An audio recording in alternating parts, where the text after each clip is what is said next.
I thought I'd do a little video explaining the modes. I was really confused by this when I first started playing jazz. And I think it's really important. The explanation can really either confuse you or you'll just get it. And so hopefully I'm trying to explain this in the easiest way possible.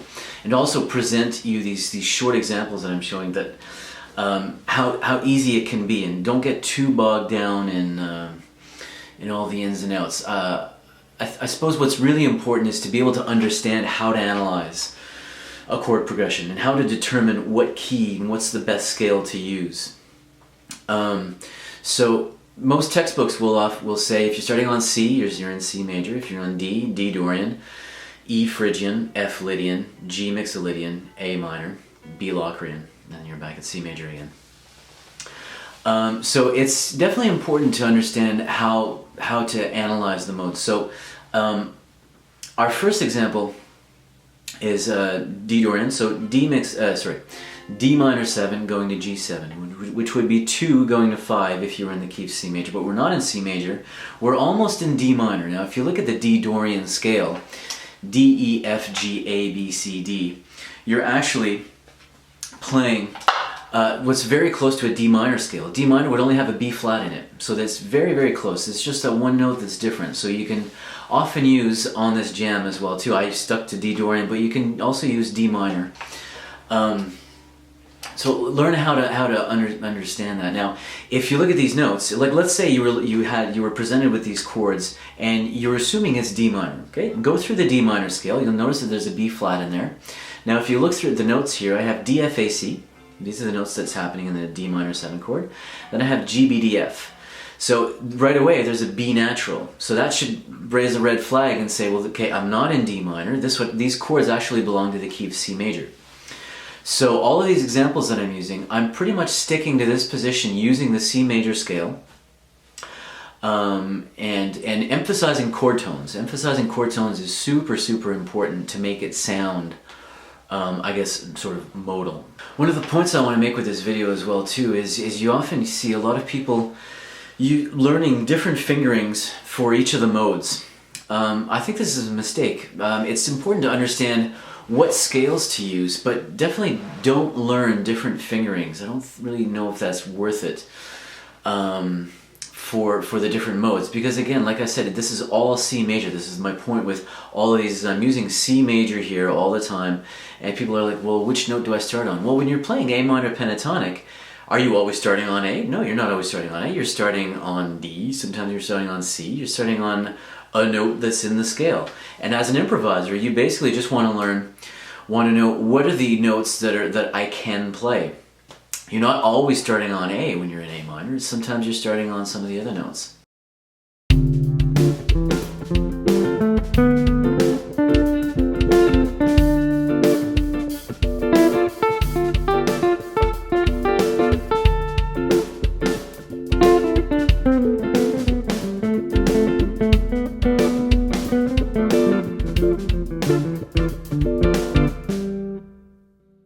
E Phrygian.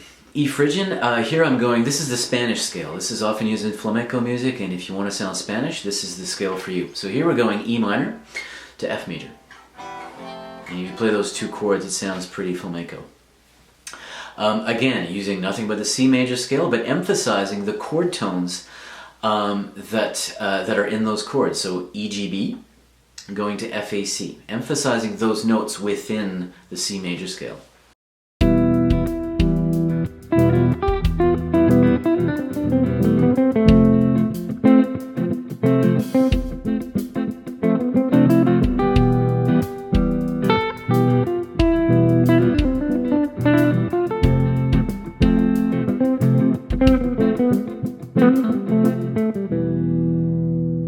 Number 3 is F Lydian. So here we're going F major to G major. Now, if you were presented with these chords, and you looked at the key of F major is the relative major of D minor, which has a B flat. Now, if you look at these notes, F, A, C, going to G, B, D, These are the notes that are happening in these respective chords. So right away, again, B natural. It's not a G. It's not a B flat. It's a B natural. So that right away, it's not F major. It's actually these chords are belonging to the key of C major. So you're using F Lydian or C major. They're all the same notes.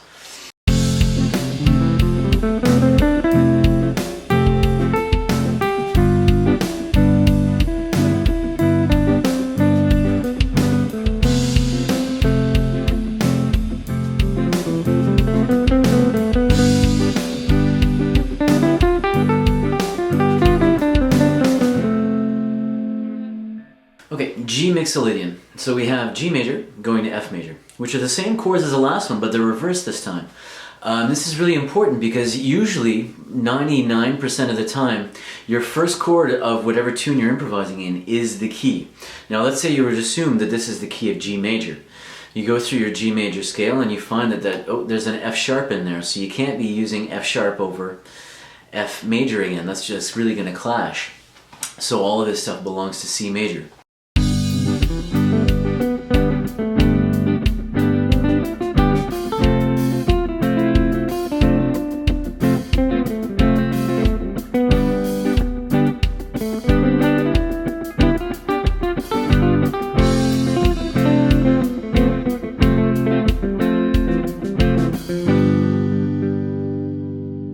Next we have A minor. This should probably need no introduction. This is probably the first scale, A minor pentatonic, that this is the first scale that everybody uses. So we should all be pretty confident in A minor. But again, I'm just using the notes from the C major scale, stopping on and emphasizing the notes from the arpeggios. So A, C, E, going to G, B, D.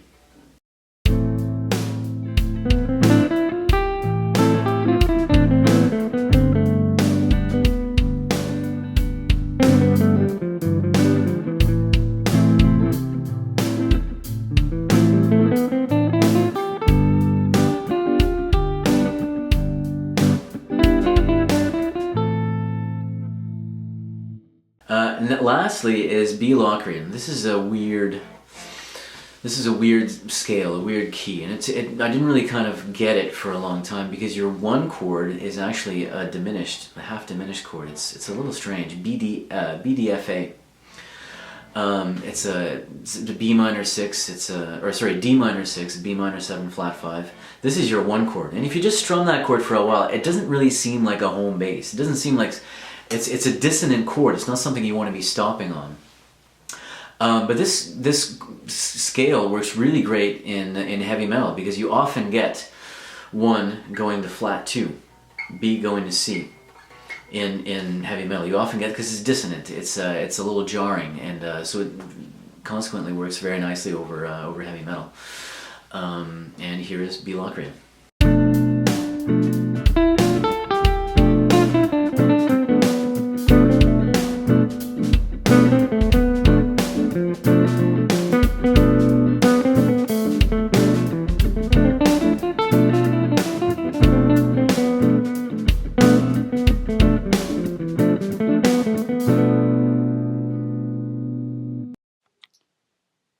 If you like this video, please click like and subscribe, and check out some of my other videos. Thanks.